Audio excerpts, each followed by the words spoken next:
en la... Ahora sí, están grabando la clase. Me decía, entonces en la práctica resulta que estamos ya acostumbrados a poder utilizar la mayor cantidad de recursos para poder litigar, para poder eh, resolver controversias, ¿no? Entonces es importante que podamos hacer un repaso bastante rápido de estos temas que, si bien son bastante teóricos, nos van a permitir asentar al final de esta nuestra intervención en un caso práctico. Me gusta mucho, como les decía, la gente que de pronto no me conoce, soy Víctor Manuel Salinas Saavedra, abogado laboral especialmente, aunque obviamente hacemos también derecho familiar y civil únicamente, no otras cosas. En eso estamos especializados, más todavía en derecho laboral. Entonces, lo que me gusta hacer, y le decía para las personas que no nos conocen, estamos en el Facebook con bastante normativa en nuestra página de Facebook que se llama El Abogado Responde. Entonces ahí se darán cuenta de que hay bastante aplicación de la norma y de la vida cotidiana a la vida legal.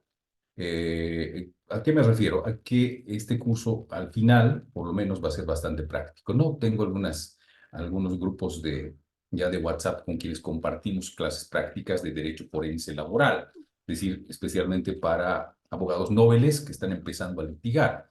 Entonces, empezamos analizando desde el memorial, la respuesta, el proceso mismo del ámbito de las pruebas y llegando a la sentencia, incluso apelación y más allá. Entonces, son temas prácticos. Pero bueno, ya no los quiero cansar, entraremos en materia, como estamos acostumbrados en este tipo de intervenciones y cursos, a ver directamente las diapositivas, ¿no? Preparadas para ustedes. Entonces, compartiremos la pantalla para que podamos abrir ya nuestro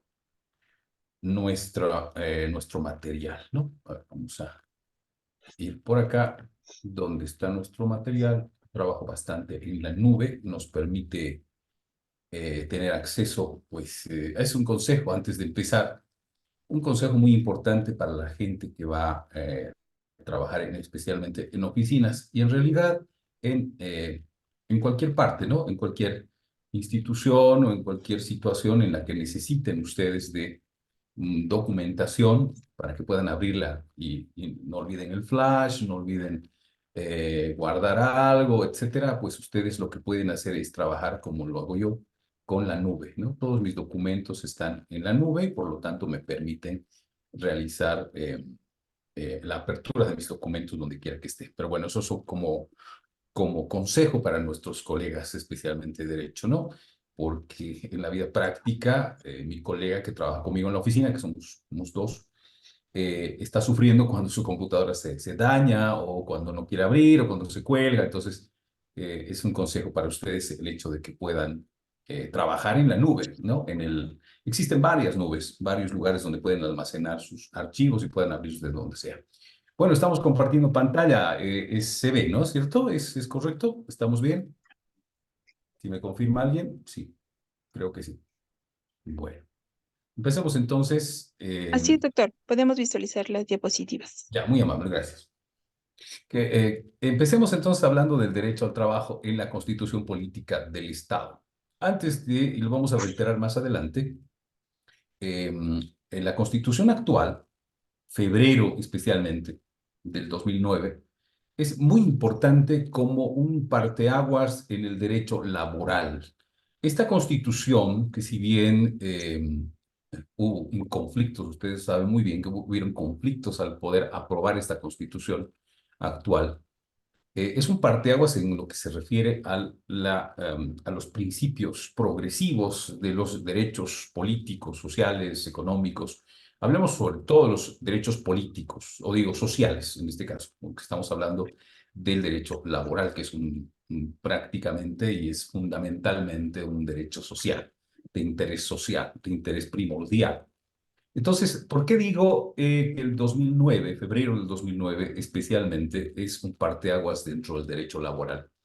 Porque uno de los principios fundamentales del actual derecho laboral en Bolivia ha cambiado a partir de la vigencia de esta Constitución Política del Estado del 2009. Antes, en la anterior Constitución Política del Estado, Los derechos laborales, los beneficios sociales del trabajador prescribían a los 2 años posteriormente a la finalización de la relación laboral. Quiere decir que uno tenía, cuando no le pagaban sus beneficios sociales o sus indemnizaciones, sus quinquenios, todo lo que hubiese podido reclamar el trabajador, si es que no accionaba alguna demanda dentro de los 2 años siguientes de haber terminado la relación laboral, esta prescribía. Es así que mucha gente se ha quedado por desconocimiento o por falta de orientación, se ha quedado sin poder cobrar lo que en derecho le correspondía. Entonces, la anterior constitución política del Estado establecía que no había este tema de imprescriptibilidad de los derechos sociales, llámese derechos laborales y beneficios sociales. A partir de febrero del 2009, esto ha cambiado. Entonces, el derecho al trabajo en la Constitución Política del Estado no solamente que se encuentra consagrado como tal y asegura a los ciudadanos el acceso a oportunidades laborales, tal como reza la Constitución, lo estamos leyendo tal cual, ¿no? Contribuir al proceso social, progreso social es fundamental, sino que ha establecido sobre todo la imprescriptibilidad. Entonces se preguntarán, ¿es correcto decir que desde febrero de 2009 hacia adelante es imprescriptible cualquier reclamo en materia social laboral? No. Y ahí muchos dirán, pero se está contradiciendo. Lo que pasa es que se han tomado esos 2 años de gracia que tenía el trabajador para poder demandar los derechos laborales y beneficios sociales. Y obviamente, al ser 2 años que no hubiesen podido utilizar quienes hubiesen ingresado dentro de esta transición de la nueva constitución política del Estado, se establece que esos 2 años pues son consagrados retroactivamente, puesto que esos 2 años de antes se convierten en años de gracia de la actual constitución en la transición.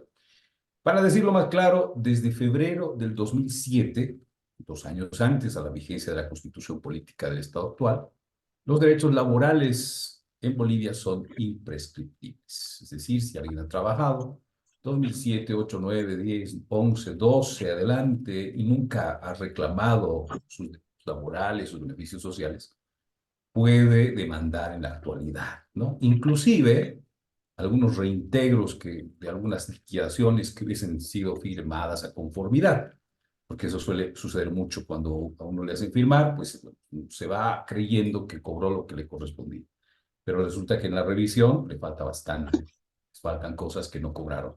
Entonces estos reintegros también pueden ser objeto de demandas posteriormente a febrero del 2007, para que quede claro. Esa es la fecha entonces, febrero de 2007, para poder reconocer la imprescriptibilidad del derecho laboral. Sigamos, avancemos ahora sí. Creo que me salté una, ahí estamos. Bueno, hablando ya de la misma norma de la Constitución, está establecido en el artículo 46, el parágrafo 1 de la actual Constitución, que toda persona tiene un derecho a trabajo digno con remuneración, salario justo. Aquí se establece claramente la normativa anual de cada 1 de mayo de cada año, donde se establece por política estatal un salario mínimo. Nadie puede ganar un salario menor al mínimo nacional de cada año. Y aquí también está pues la retroactividad a enero de este año. Lo veremos más adelante cuando hablemos de los salarios. Entonces tiene que ser equitativo, satisfactorio y tiene que asegurar una vida digna, ¿no? Supuestamente, con el salario mínimo nacional, puede tener un trabajador y su familia una vida digna, ¿no? Y obviamente, a partir de las políticas especialmente desde el 2020 con la pandemia, también se establece que toda empresa tiene que cumplir con con ciertos conceptos de no solamente este tema de salario justo, equitativo, no discriminatorio, sino también con los temas de seguridad industrial, higiene y salud ocupacional, ¿no? Esto también lo veremos cuando hablemos de los seguros, especialmente el seguro social de corto plazo, porque, así adelantándome un poco a lo que tocaremos más adelante, muchas personas, muchos trabajadores creen que el empleador es el único que puede asegurarlos a la Caja Nacional de Salud o a otra caja habilitada para conocer el tema del seguro de corto plazo, es decir, para el seguro de salud. Y no es así. Les adelanto de que el Código de Seguridad Social establece que el trabajador, una vez ingrese a su fuente laboral, incluso en periodos de prueba, en periodos de trabajos temporales, de plazo fijo, eventuales u otros, a partir del quinto día tiene que estar ya asegurado. Y si no es así, el trabajador puede hacerlo por su propia cuenta y le llegará la notificación de ese seguro realizado por el trabajador para él y sus derechohabientes directamente a la empresa. Entonces, adelantándome un poco, como les decía, aquí no hay esa queja que por desconocimiento muchos trabajadores dicen cuando visitan la oficina. No me han asegurado, no me han dado seguro de salud. No, me han prometido que al año me iban a asegurar. Eso es algo que en desconocimiento uno le deja simplemente al empleador, cual si fuera su facultad y potestad absoluta, y no es así. El trabajador puede asegurarse a partir del quinto día que no lo hubiera hecho el empleador. ¿Mm?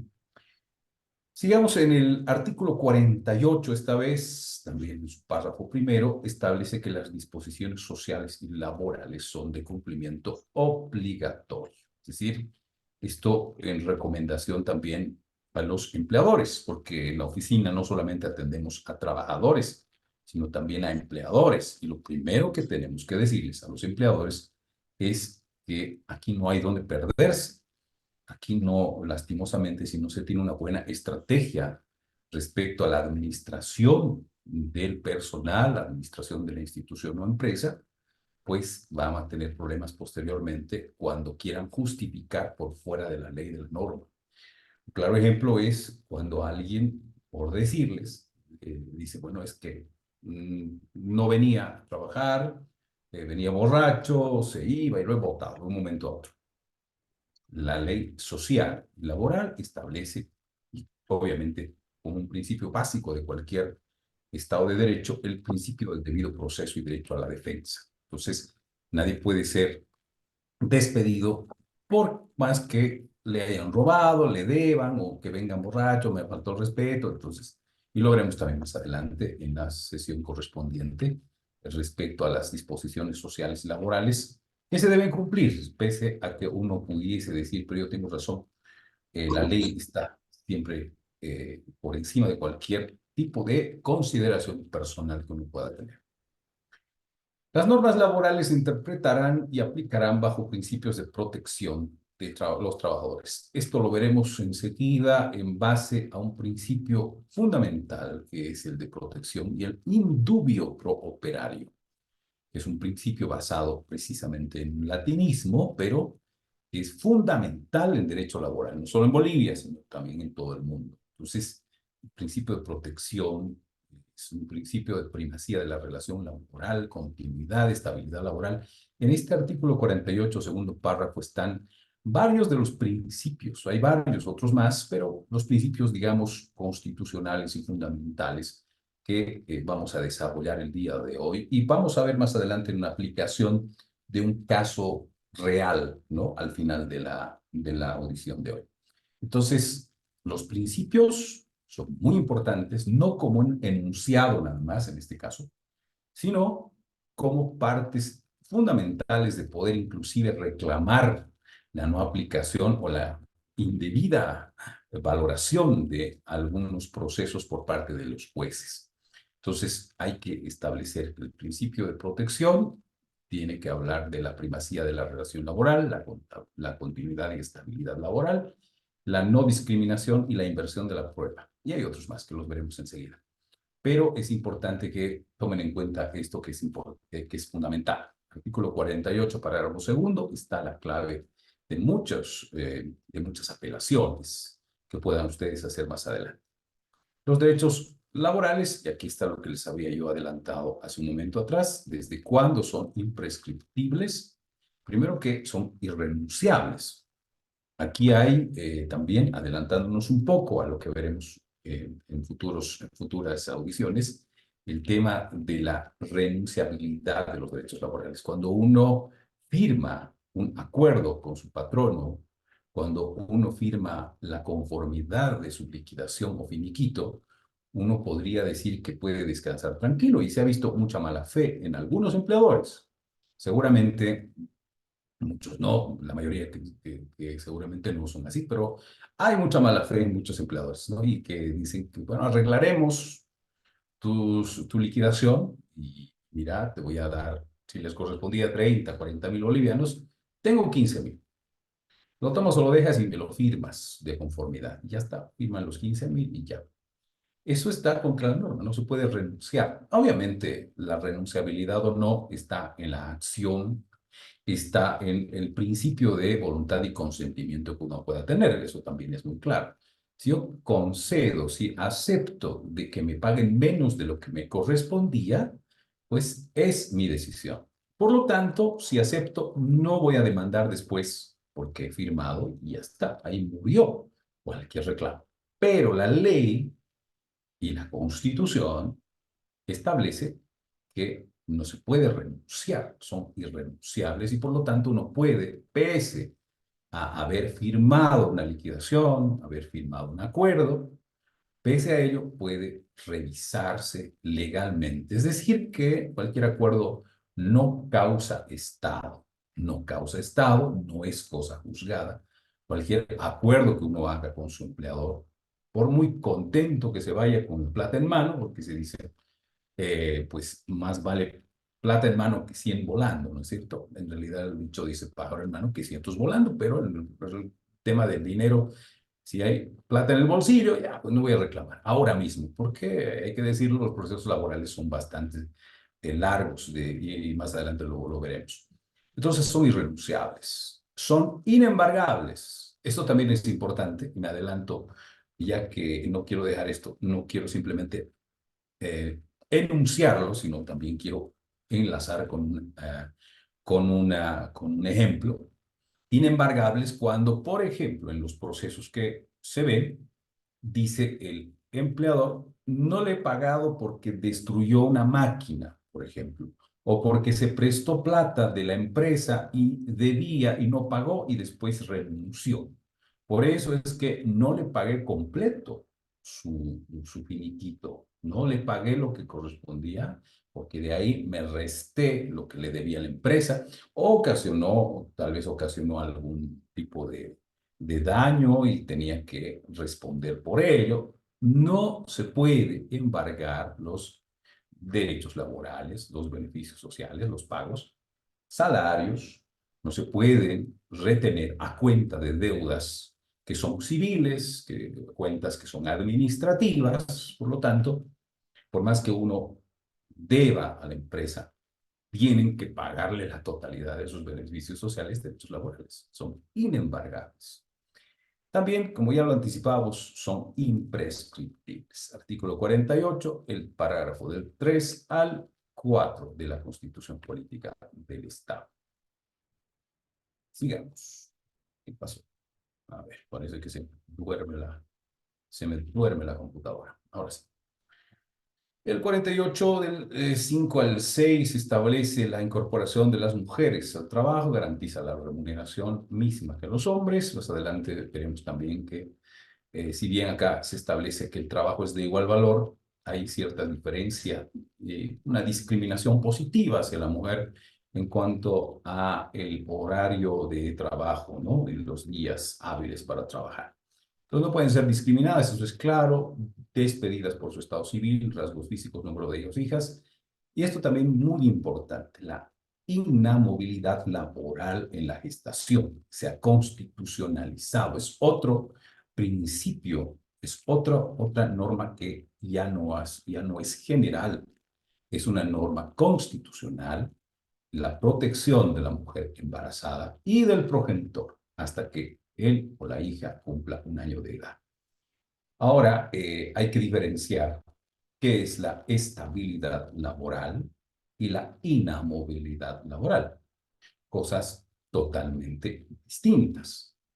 Y para no dejar esto cojo, pues la estabilidad laboral, como dice su nombre, es aquella que se adquiere por el trabajo realizado, por el contrato que ha sido firmado, pues por la circunstancia que tiene el trabajador de tener un tracto laboral continuo, permanente, habitual, necesario dentro de una institución o empresa. Esa es la estabilidad laboral, es decir, que esta persona tiene, por ejemplo, un contrato indefinido, tiene un ítem, algo que le garantiza a esta persona tranquilidad en cuanto a su trabajo, a diferencia de muchos que son o funcionarios públicos o que son también, ¿cómo se llaman? Los consultores en línea. Estos son peores. Digo, no en la cualidad negativa hacia esos trabajadores, sino son los peor tratados, quiero decir. Son los zombies de la relación laboral en Bolivia. ¿Por qué? No son funcionarios públicos, no tienen los mismos derechos, no son trabajadores bajo la Ley General del Trabajo, están en medio como si fueran trabajadores por cuenta propia, pero desarrollan actividades para cuenta ajena y si bien tienen un salario, no tienen aguinaldo, tienen que facturar por su trabajo. En realidad es un monstruo creado por el Estado, el funcionario que trabaja como consultor en línea. Pero bueno, ellos no tienen estabilidad laboral, no tienen inamovilidad laboral tampoco. Pero es la diferencia. La estabilidad es la persona que con el transcurso del trabajo o por las características de su trabajo adquirido o establecido, pues tiene, como le digo, una constancia en el trato laboral. En cambio, la inamovilidad laboral es, como dice su nombre, que no se puede tocar a ese trabajador, a esa trabajadora, por la condición que se tenga. Pero esto no se aplica en la generalidad. Acá, como les digo antes, les dije antes, vamos a enlazar la lectura del artículo, en este caso 48, parágrafo 5 al 6, con un ejemplo claro. Las personas creen, mucha gente cree, que teniendo contratos eventuales, contratos de plazo fijo reales, o teniendo inclusive contratos en el Estado como funcionarios públicos y teniendo una gestación, son inamovibles.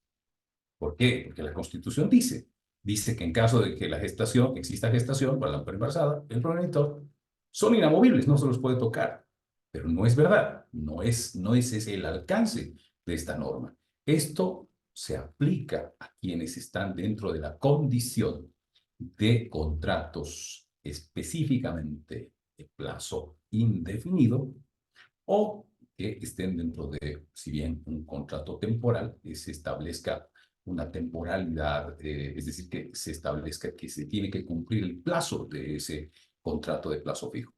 A ver, para ponerlo mucho más claro, si yo soy, por ejemplo, consultor en línea o si he sido contratado de plazo fijo o como funcionario público y mi contrato termina en diciembre del 2024, si soy mujer y digo, para que no me voten, dice la Constitución que no me pueden votar si estoy embarazada, entonces me van a hacer necesariamente un nuevo contrato, sabiendo que mi contrato temporal termina en diciembre. Póngale el 31 de diciembre. Entonces, ¿qué hago? Como quiero tener un hijo, que voy a planificar, entonces me voy a embarazar en octubre.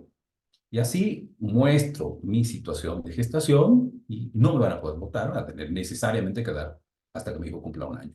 ¿Cierto o falso? Falso.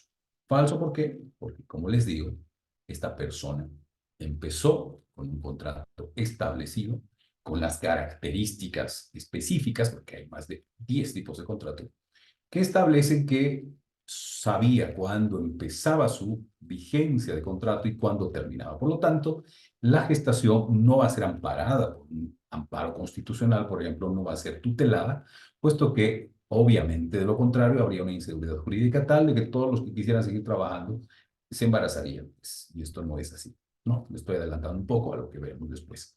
Pero eso para que quede un poco claro, adelantando, para que no se quede en la simple lectura de nuestra diapositiva. Después se habla de la incorporación de los jóvenes en el sistema productivo de acuerdo a la capacitación y formación. Eso ya es un enunciado.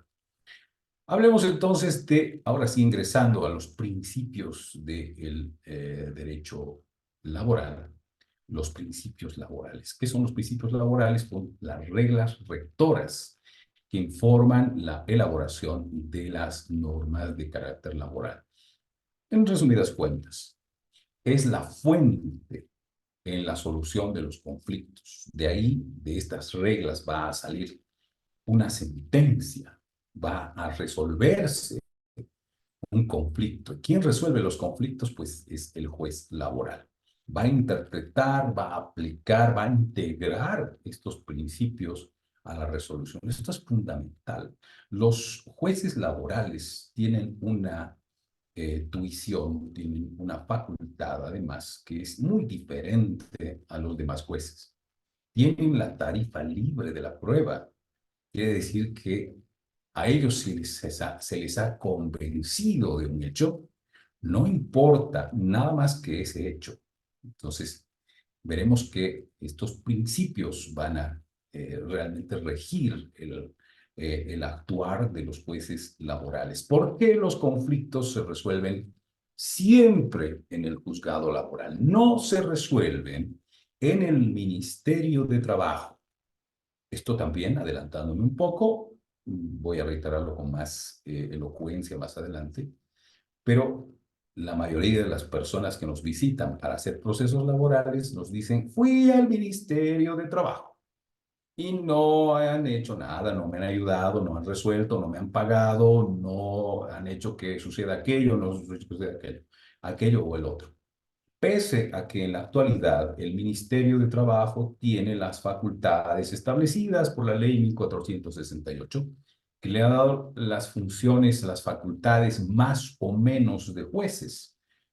Algo desde mi punto de vista totalmente inconstitucional. En el momento existe una acción abstracta de inconstitucionalidad planteada ante el Tribunal Constitucional. Cuando los resolverán con los problemas que hay ahora, yo lo veo muy difícil, pero establece esta acción abstracta de inconstitucionalidad. Debemos de partir de entender qué es el Ministerio de Trabajo. Es un brazo operativo, administrativo del Ministerio de Trabajo. La jefatura de trabajo de cada ciudad o departamento es un brazo operativo y administrativo, entonces, del ministerio. ¿Y qué es el Ministerio de Trabajo? Es parte del poder ejecutivo, es decir, que no es parte del poder judicial. Entonces, ¿cómo pueden ser jueces? Están al aplicar la ley 1468, que es del 2022, se establece que el Ministerio de Trabajo está conminando a cese de la vulneración de derechos laborales. Por ejemplo, despidos injustificados, impago de salarios, acoso laboral, en fin, varios otros. ¿Y qué está haciendo el Ministerio de Trabajo? Emanando conminatorias de reincorporación, por ejemplo, emanando pues, pagos en cuanto a las deudas que se tengan con los trabajadores en forma de pliegos de cargo. Esto es, desde mi punto de vista, inconstitucional. El Ministerio de Trabajo siempre va a favorecer a los trabajadores. Para eso está hecho. Para eso se ha creado este Ministerio de Trabajo. Entonces, si es parte del Ejecutivo que va a dar una mano a los trabajadores, no puede ser juez y conminar al empleador, obligar al empleador a hacer algo. De todas maneras, pese a las combinatorias que emanan de la Ley 1468, pues obviamente estas no se cumplen si no son, depende del empleador, si no son validadas por un juzgado laboral. Entonces, estoy haciendo, es que yo me apasiono cuando hablo de derecho laboral, mis disculpas. Entonces, no estamos hablando en sí de la ley 1468, sino estaba desviándome un poquito porque les decía que los principios laborales los tienen que aplicar los jueces. Pero en la actualidad, el Ministerio de Trabajo se convierte únicamente para vulneración de derechos laborales también en una especie de juez. Pero no va a poder hacer cumplir esas combinatorias si es que al frente se encuentra alguien que no las quiera cumplir. ¿A qué me refiero? Si soy empleado y emana una combinatoria del juzgado, o digo, del Ministerio de Trabajo, de la Jefatura de Trabajo, y me dice, tiene que reincorporar a este trabajador. Si no lo quiero hacer, bueno, primero que tengo el recurso de revisión, es decir, la combinatoria sale del jefe de trabajo departamental. Yo puedo plantear recurso de revisión en el mismo marco del procedimiento de la ley 1468, se va a La Paz, y en La Paz me confirma la condenatoria. ¿Qué más puedo hacer? Puedo plantear un proceso legal ante el juzgado laboral. ¿Qué quiere decir? Que estamos dando una vueltita que podría salirme bien si me hacen caso como trabajador, o cómo podría yo como empleador derivar esto a la justicia ordinaria. Es decir, que volvemos al mismo lugar. Quiere decir que el juez es el único que va a, en base a los principios laborales, a formar una convicción en base a la fuente de esta inspiración directa o indirecta para la solución de estos conflictos. Entonces, interpretará, aplicará o integrará las normativas de estos principios. Entonces, acá tenemos una herramienta importantísima, más allá de la Constitución Política del Estado, que ya vimos que nos habían aclarado algunos principios constitucionales respecto al tema del derecho al trabajo, que están establecidos en el Decreto Supremo 28699, muy reiterativo y muy fundamental cuando se trata de la aplicación de la norma laboral en cuanto a las sentencias, e incluso en la ejecución de la sentencia cuando se tiene que calcular, por ejemplo, multas de impagos de derechos laborales. Entonces, vemos que acá ya hemos aterrizado mucho más abajo de una pirámide kelseniana, donde está la Constitución por encima de todo y después están las leyes. Esto ya es un decreto supremo, es decir, es algo que está un poquito más abajo del medio. Entonces, vean ustedes lo difuso que es el derecho laboral. Un decreto supremo que es importante que ustedes lo manejen bien si les va, si algún rato aplican derecho laboral.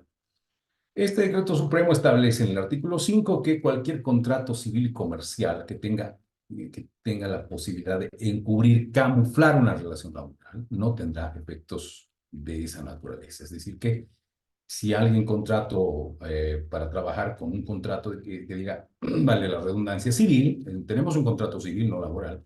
Nada, señor, es un contrato laboral. ¿Por qué?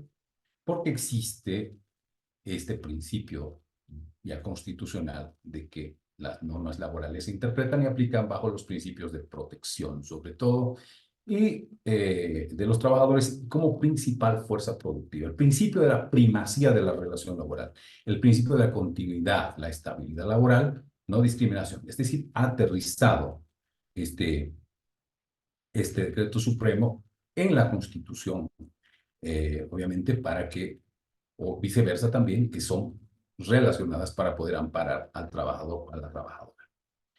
Vamos a desarrollar un poco entonces ya los principios del derecho laboral. El principio protector intuitivo, ¿a qué se refiere? Este principio se refiere a el propósito de igualdad que se tiene que brindar como protección al trabajador. Es decir, acá hay, si bien una equidad en el país y en todo Estado de Derecho en cuanto a que todos los ciudadanos son iguales ante la ley, ante la norma, pero existe un principio que protege más al trabajador que al empleador.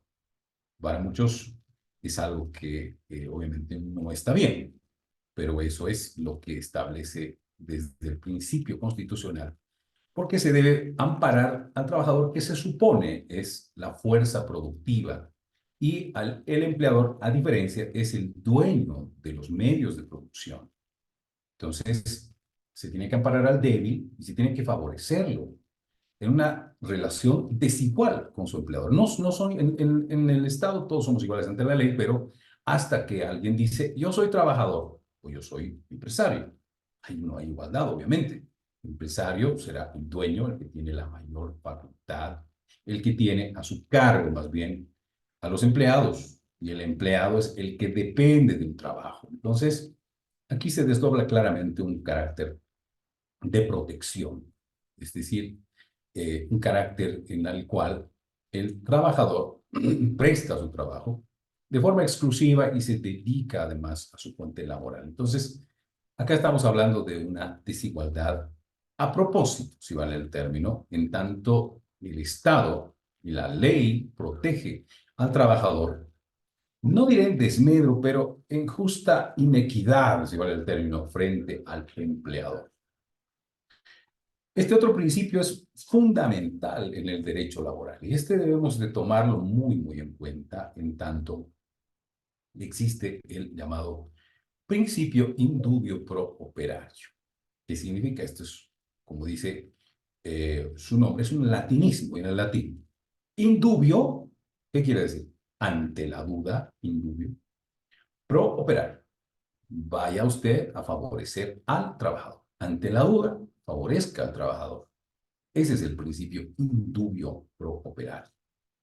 Cuando hay conflictos, demandas que impliquen decisiones complicadas, difíciles, se tiene que preferir la interpretación de la norma más favorable al trabajador. Esta determinación entonces tiene que hablar de esta duda que tiene el juzgador, es decir, que no estoy muy seguro de que efectivamente esto haya sido así, pero tengo que poner en la balanza. ¿A quién voy a desfavorecer si es que me equivoco? ¿Cuál va a ser el resultado de esta sentencia negativa? Entonces, cuando hayan dudas, se favorece al trabajador. Cuando no existan certezas.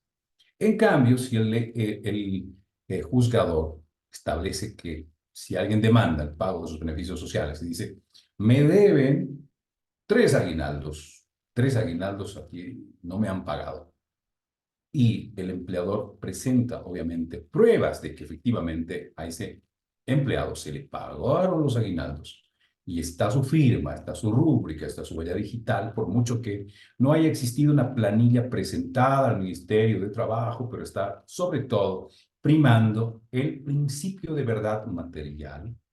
Entonces, también es constitucional. El artículo 187 de la Constitución establece el principio de verdad material. Entonces, ante esa situación, obviamente yo tengo que descartar el requerimiento del empleado. ¿Por qué tengo una certeza? Sí se le pagó, aquí está su firma. Esa es una certeza. En cambio, cuando dice, juro que no me han pagado mi aguinaldo, y el empleador dice, juro que sí le pagué, de verdad, tengo 10 testigos. El empleado dice, yo tengo 20. Entonces, obviamente, no se puede demostrar esa situación. Hay una duda respecto a ese pago. Entonces tendrá que favorecerse al trabajador. Es un principio, por lo tanto, sólido, democrático, está en un criterio protector del derecho laboral.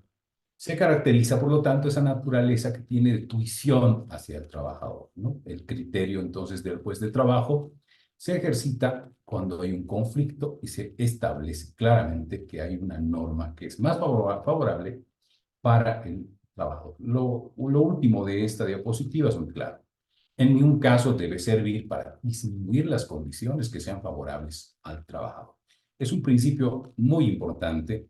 Tal vez por ello, en el derecho laboral, sea un poco menospreciado, ¿no? A la materia, cuando se habla y se dice, no, es más, muchos abogados que aún no saben a qué rama se van a dedicar, de pronto, cuál les gusta más. Y dicen, voy a ir a litigar derecho laboral. ¿Por qué? Porque siempre gana el empleador. Digo el empleado, el trabajador. Siempre gana. Y no es así. No es así. Nosotros hemos visto que cuando se hacen bien las cosas, cuando se tiene una estrategia administrativa, sobre todo, y cuando hay mucho que demostrar en la estrategia de defensa, se pueden ganar casos. Al final de las audiciones, que vamos a tener tres, les voy a mostrar algunos casos de empresas que efectivamente hemos asesorado y han salido victoriosas en tanto no les han dado la razón. Porque hay muchos que dicen, no tienes ni que presentar pruebas. Enseguida veremos otro de los principios, el de inversión de la prueba. No tienes, puedes irte paradito a un proceso laboral. El trabajador siempre gana. Tal vez al principio indubio pro operario, pero no siempre es así. Ante la controversia, alguien con su micrófono encendido, sí, a ver si podemos eh, si podemos silenciar, por favor. Alguien tiene su micrófono. Sandro Taborga, creo que dice. Sandro Taborga. Ya está. Néstor Bustillos, creo que es, no sé. Por favor, sus micrófonos. Les ruego que los puedan silenciar, ¿no? Así, continuamos. Bueno, sigamos. El principio de la norma más favorable se establece cuando el trabajador, ya les había dicho, el trabajador, sujeto débil de toda relación laboral, invoca la administración de la justicia. La autoridad debe aplicar la norma que le sea más favorable. Quiere decir que ante varias normas, enseguida veremos un caso que trae justamente, porque lo habíamos visto hace muy poquito, de una concurrencia de normas, varias normas que han regido el contrato laboral y la juez, ante la norma más favorable, debía determinar aquello, pero no lo hizo. Y veremos por qué. Tal vez la juez tenga razón, tal vez no. Pero veremos la apelación que hemos presentado al respecto, a ver qué dicen ustedes, que también sería bueno analizar, ¿no? Porque obviamente el derecho es así, es cuestión de lógica, criterio, aplicación de la ley. El Auto Supremo número 169 del 6 de septiembre del 83 determina que la ley especial debe aplicar con preferencia a la ley general. Y significa que si existe una norma específica para poder amparar al trabajador, tiene que ser aplicada con preferencia a la ley amplia. Entonces, es como lo mismo, lo que decíamos hace rato. Es como la pirámide de Kelsen también, en la que uno sí ha establecido una norma específica para tal situación, por más que la ley general diga otra cosa, se debe aplicar. ¿Por qué? Porque está favoreciendo más al trabajador, ¿no? Entonces, esto estaba en discusión, por ejemplo, respecto a temas como el bono de antigüedad. Por ejemplo. Ahora vamos a ver en su oportunidad cuando toquemos el tema del bono de antigüedad. El decreto, el auto supremo, esto es jurisprudencia. Bueno, en sentencias constitucionales hay amplia jurisprudencia de temas laborales, recurrentes algunos fundamentales, otros, algunos rectores, otros que han modificado algunas otras normas anteriores a la vigencia de la Constitución, pero esta es importante, la del 88, la indiscutida vigencia de la norma más favorable que ha sido reiterada en posteriores autos supremos y jurisprudencias. Entonces, la norma más favorable tiene que aplicarse ante otras que fueran diferentes. ¿Cuál? Tengo dos, hay una conflictividad, hay una colisión de normas. Entonces, ¿cuál es la que tengo que aplicar? La que sea más favorable. A ver si podemos iniciar. Pero no, un clase chiquito, juego, una cosa mucho. A ver, silencien sus micrófonos, por favor. El iPhone de Lizzy. Creo, Sandro Taborga, Néstor Bustillos, no sé quiénes más están con micrófonos. Bueno, Ya ahora sí, está, estoy. nada, no. Sigamos. Ya tengo a tu hija. Mira, aquí está nuestra carancita. Ya está. A ver si silencian o no continuamos. Nos están distrayendo. Bueno, Ay, mis dedos. Estaba durmiendo bien a gusto y me he caído de mi sofá. Mi amor. a ver a nuestra moderadora. Hola, Creo que mírame. vamos a silenciar. Creo que sí. Aquí también. Ahora sí. Creo que sí. Tengo la facultad de silenciar también, ¿no? A ver si no hay nadie más. Creo que no. Mil disculpas. Estaba hablando de no sé qué cositas. Bueno, sigamos. Vamos al principio de la primacía de la realidad. La primacía de la realidad indica que la existencia de una relación de trabajo no depende de los pactos realizados de las partes ni la apariencia contractual, ni de las relaciones jurídicas subjetivas, sino de la realidad. Esto es importantísimo al momento de determinar ciertos derechos laborales o no. Les comento, como estamos haciendo con estas diapositivas, enlazando siempre algunos ejemplos reales de la vida legal. Por ejemplo, en este tema del principio de la primacía de la realidad, resulta que yo sé que el personal de confianza o el personal de libre designación, por ejemplo, no gozan de los derechos comunes de los trabajadores regulares. Quiere decir que, por ejemplo, para el caso de horas extras, el trabajo de las personas de confianza puede llegar incluso a las 12 horas, a diferencia del personal regular que llega como máximo a las 10 horas al día, cuando se trata de horas extras, por ejemplo. Entonces, por ejemplo, cuando puedo utilizar esto, cuando digo, se va esta persona, se va porque es un personal de libre designación, es un ejecutivo acá en la empresa y por lo tanto está sujeto también a no ser una persona que tenga estabilidad laboral. Es decir, que en cualquier momento puedo prescindir de sus servicios porque es de libre designación. Es un gerente operativo que está trabajando por objetivo. Y si no me cumple, yo lo puedo despedir. No tiene estabilidad laboral. Ah, pero ¿qué sucede?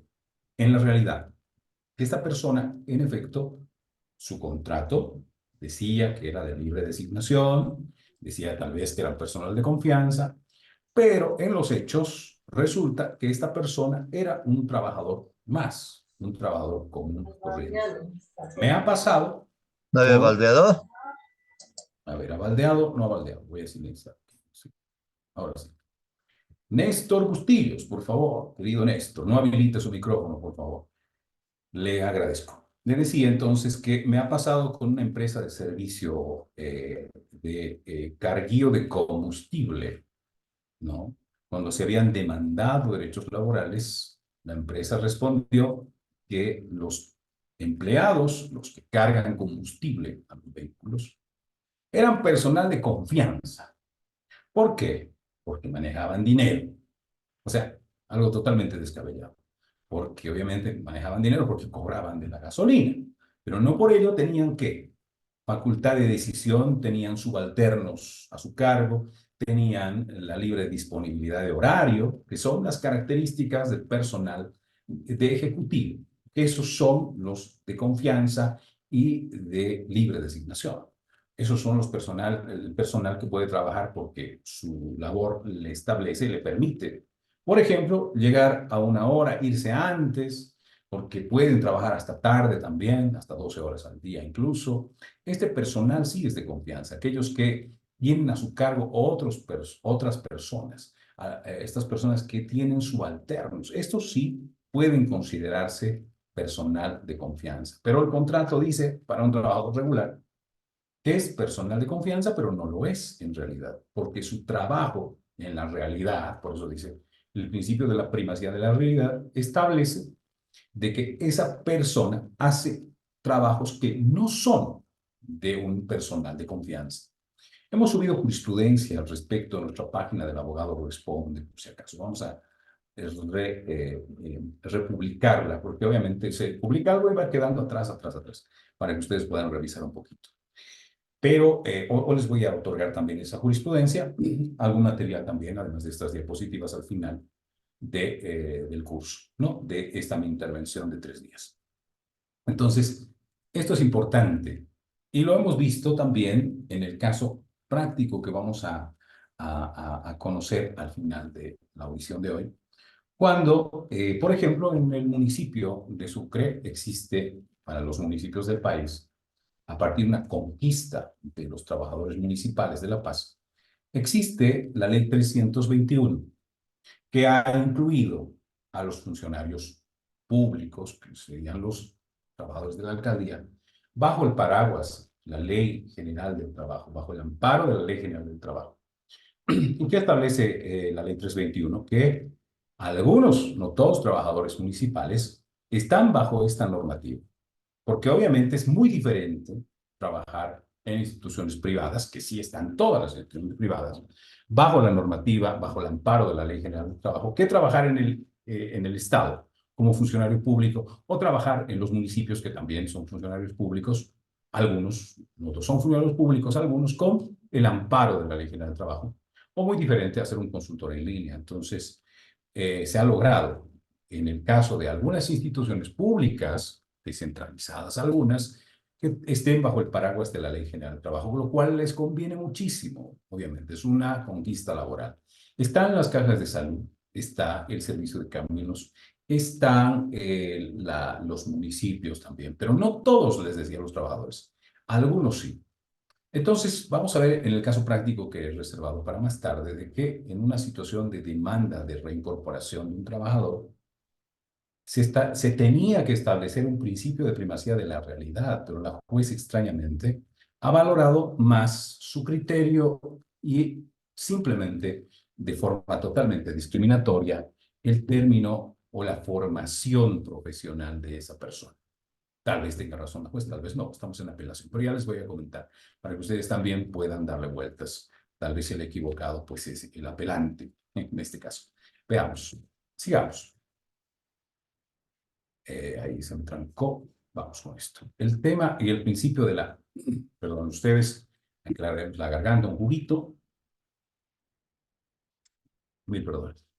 El principio de irrenunciabilidad de los derechos laborales.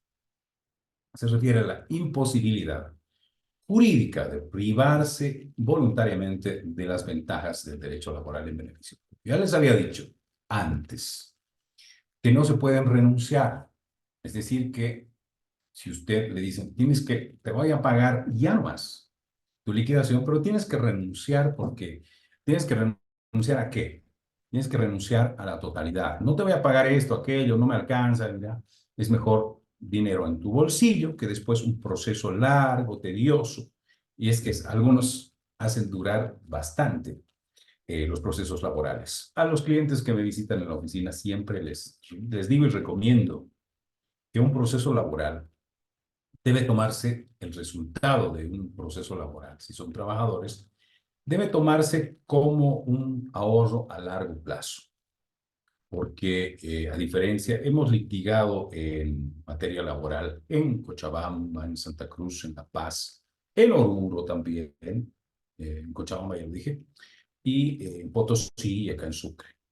Y creo que Sucre, a diferencia de otros distritos, es una de las ciudades que tiene, digamos, una retardación de justicia mediana.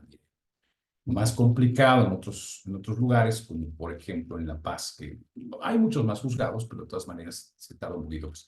Pero un proceso laboral puede tardar en primera instancia, acá es que depende de muchas cosas, muchos factores, no es una regla. La ley establece el Código Procesal del Trabajo que en 15 días tendría que estar la sentencia, pero nunca le está. Entonces, algún juzgado, no diré cuál, pero algún juzgado saca en un año, casi un año. Otro, que es más pilas, si vuelve el término, lo saca en 6 meses, 8 meses. Alguno tarda entre 10, otro juzgado lo hace mucho mejor porque dice, a ver, acá no hay mucha controversia, es una demanda relativamente sencilla de resolver y la prioriza. Otros juzgados lo que hacen es simplemente apilar los expedientes por turno, no importa si es fácil, es difícil la controversia de resolver por turno y listo. Resulta que algunos procesos bastante sencillos, como el que tuve hoy en la mañana, una audiencia en la cual se estableció rebeldía del demandado porque nunca respondió pese a la legal notificación, no se presentó tampoco ya a las audiencias, nunca se presentó a la confesión provocada, entonces fácil de resolver. Pero algunos jueces dicen, no, su turno. Y por muy fácil que sea de resolver, pues le van a dar a su debido turno, que es de aquí a unos varios meses, ¿no es cierto? Entonces, por eso es que mucha gente renuncia a los derechos laborales. Este principio no se aplica en muchos casos porque les dicen, o sea, te pago ahora y te vas con tu plata. No será todo, pero te vas con tu plata. O lo que yo hago es, no te pago, puedes demandarme y cuando me demandes, yo voy a estirar el proceso. Porque no olvidemos de que en la sentencia no termina el asunto. Después de la sentencia viene la apelación, aunque no tenga razón, lastimosamente. O sea, puedo apelar por apelar para estirar el plazo, porque si no apelo, en 5 días se ejecutoria la sentencia y después me hacen la liquidación. Y no se olviden que en materia social, en asistencia familiar como en el pago de beneficios sociales, derechos laborales, existe apremio corporal. Es decir, que alguien que no ha pagado puede ir a la cárcel. Por mucho que no sea el dueño, puede ser el representante legal puede haber sido instituido recientemente y el trabajador haber trabajado hace 2, 3 años atrás. Pero yo soy nuevo, ni lo conozco. Lo siento mucho, usted es el representante legal, por lo tanto, a la cárcel hasta que le pague. Entonces, para que no suceda eso, lo que hacen es apelar por apelar, sin razón ni motivo, para que se tarde todavía otros 3, 4, 6 meses en la sala social. Y en la sala social sale la resolución, obviamente como se apeló por apelar, pues sale confirmada la sentencia de primera instancia. ¿Qué hace la persona perdidosa o la empresa perdidosa para no pagar, porque igual quiere estirar el proceso? Lo que hacen es ir a casación. Igual, con o sin razón. Igual, en casación se tarda, aunque no mucho, les diré que últimamente las casaciones se están volviendo de la sala social del Tribunal Supremo, por lo menos hasta el fin de año pasado, cuando no había mucho problema con los magistrados, que ahora sí lo hay, es volviendo en 3 meses máximo. Entonces, 2, 3 meses volvían ya de la sala social. Estaban muy bien en las salas sociales. No sé ahora cómo haremos, porque, entre paréntesis, se puede, digamos, cuestionar la legalidad de las resoluciones. Algunos no, algunos sí, pero bueno, ya, eso es tema aparte. Pero por ello, precisamente, perdón que me haya detenido acá, es que el tema de la renunciabilidad de los derechos laborales suele suceder con bastante frecuencia. Cuando le dicen, voy a hacer tardar años, ahora les hacen asustar demasiado. Dicen, 5 años va a tardar, 10 años va a estar tu proceso, no te voy a pagar, no, tampoco. Máximo, el proceso máximo que he tenido en duración y pese a la pandemia han sido de 2 años. No, 2 años. En primera instancia pongan un promedio de 6 a 8 meses, segunda instancia de 4 a 5 meses y en última instancia unos 3 meses máximo. Entonces, eso. Ahora, el amparo constitucional no es parte del procedimiento recursivo de una sentencia, o si acaso. Porque algunos hasta eso hacen. Bueno, ya perdieron en las 3 instancias y se van a un amparo constitucional. El amparo no va a modificar absolutamente nada. Obviamente, si se ha hecho un buen proceso y no se han vulnerado ningún derecho, pues no va a haber tutela al respecto. O si la hay, será pues para poder anular algún obrado, etcétera, para ganar un poco más de tiempo, digamos. Pero en la mayoría de los casos que he visto, por lo menos en amparos inclusive, no se han revertido, obviamente, ningún tipo de decisión. Se habrá tutelado algún derecho de simplemente debido proceso y se subsana y ya. Pero la mayoría de los casos, por no decir casi todos, pues no han tenido éxito. Pese a que a los clientes les dice, extrañamente algunos abogados les dicen, falta el amparo como si fuera parte del proceso. No lo es. O sea, por si acaso, no es parte del proceso recursivo el amparo constitucional. No es para eso. Es otro tipo de acción, ¿no? Y les dicen eso. O algunos abogados también les dicen, bueno, no nos han dado razón, vamos a arreglar en apelación, cuando la apelación no es un nuevo proceso.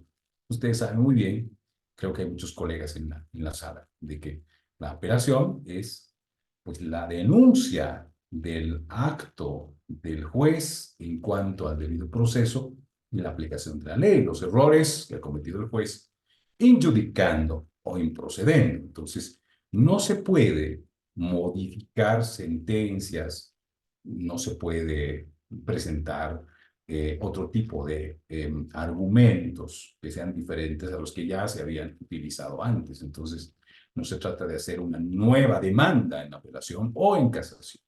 Es denunciar los errores injudicando y procediendo. En muchos casos, los jueces toman malos criterios o decisiones y obviamente pueden darse la vuelta, efectivamente. Pero en la estrategia será pues la denuncia estricta de estos errores que se hubiesen cometido en la sentencia. La sentencia es fundamental para poder apelar justamente y tratar de cambiar muchas cosas. Y si en segunda instancia o en tercera instancia pueden cambiar la situación, ¿no? Otro principio muy importante, diría yo, uno de los principios que ha motivado que los trabajadores y los abogados de los trabajadores crean que el trabajador siempre tiene la razón. Puedes irte paradigmas. Puedes decir, yo he trabajado 7 años, cuando en realidad trabajé 4. ¿Por qué? Porque el empleador nunca me hizo firmar nada.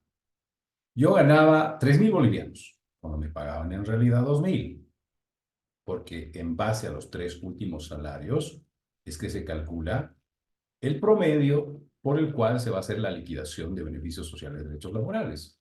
Entonces, como no tenía ni un papel, no tenía ni una papeleta de pago, no tenía la planilla, nunca saqué vacaciones. En los hechos sí, pero no hay papelitos donde yo haya firmado que saqué vacaciones. Nunca me pagaron aguinaldo, pero sí me pagaron. Entonces, yo puedo ir en desmedro del empleador. Por eso en esta situación es importante que los asesores de las empresas, los asesores laborales de las empresas, tengan siempre una política administrativa adecuada, porque el empleador suele pensar de que el no tener contratos, de no hacer ningún papel con el trabajador, le favorece. Dicen, no, mientras menos papel tenga, no me va a perjudicar, no quiero saber nada, no quiero tener papeles, no quiero tener ninguna.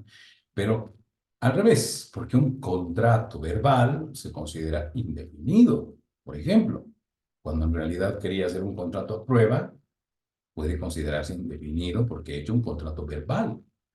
Cuando no hago papelitos, no doy papeles de pago de aguinaldos, de salarios, de vacaciones, y me demandan, no voy a poder demostrar que efectivamente ese trabajador sí ha sacado vacaciones, que sí se le ha pagado el concepto que está demandando. Entonces, es importante una política administrativa, pese a no ser formal, pese a no cumplir a cabalidad los requisitos administrativos del Ministerio de Trabajo, porque el Ministerio de Trabajo pide el registro del empleado, el registro del empleador, el tema de la presentación de aguinaldos hasta el 31 de diciembre, el tema del incremento salarial y el reintegro de salarios hasta el junio, y así.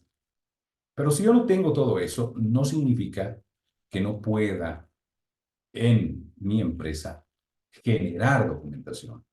Porque ante el juzgado laboral, que es donde vale más que todo en cuanto a las demandas, ya les he dicho antes, no se demanda en el Ministerio de Trabajo. Allí se denuncian vulneraciones en base a la 1468, pero las demandas siempre se van a realizar en el juzgado ordinario laboral. Y ahí sí cuentan los papelitos, aunque no estén visados por el Ministerio de Trabajo en cuanto a las planillas, pagos, etcétera, cuentan, porque el trabajador sí recibió. Entonces, hagan un esfuerzo, tengan su planilla de asistencia, tengan de salida para evitar que, como he visto bastantes demandas, todos los días trabajaba 15 horas. Por lo tanto, me deben de todos estos 5 años, me deben 10.000 horas extras. Y es así. Y es algo muy gracioso porque obviamente eso no es así, no es fácil. Y la juez también les dice, obviamente, ¿qué días trabajó horas extras? ¿Por orden de quién?